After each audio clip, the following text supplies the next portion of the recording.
Bagaimana kalau untuk sholat di kendaraan?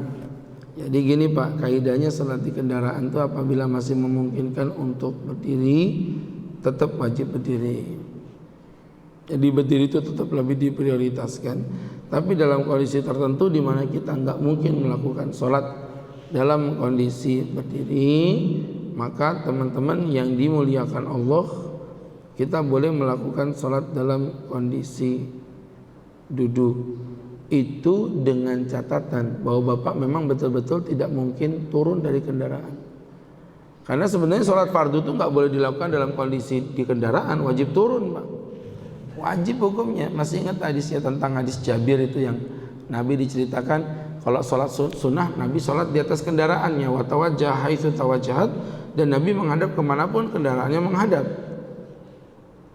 Wa nazala lil fardhu, tapi untuk sholat fardu Nabi turun. Nabi nggak pernah sholat fardu di atas kendaraan. Ceritanya begitu.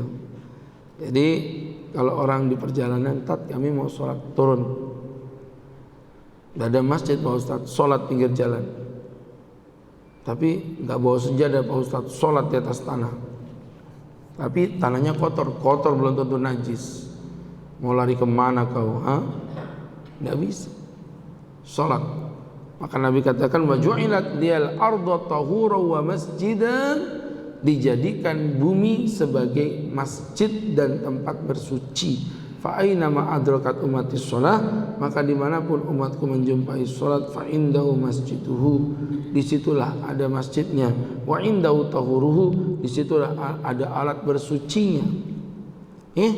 Jadi teman-teman yang dimuliakan Allah Subhanahu wa ta'ala, ini menjadi pembelajaran untuk kita bersama dari apa yang Ustadz sampaikan tadi. Sahabat-sahabatku yang dimuliakan Allah, ya, kewajiban untuk berdiri, tetap sholat itu nggak bisa dalam kondisi duduk. Nah Pak Ustadz, kalau kita misalnya berangkat jam 11, kendaraannya nggak bisa turun nih Pak Ustadz, pesawat misalnya berangkat jam 11 sampai jam 4, ya berarti Bapak tetap nggak boleh sholat di kendaraan. Sholatnya nunggu jamak takhir ketika pesawat udah landing. Pak Ustadz, berangkatnya jam 2 sampai tujuan jam 7 malam, ya berarti jamak takdim.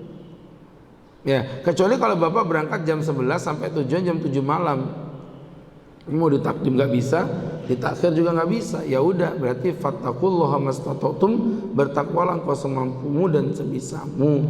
Di titik ini ulama sepakat Bapak wajib hukumnya untuk melakukan sholat di pesawat semampu dan sebisamu.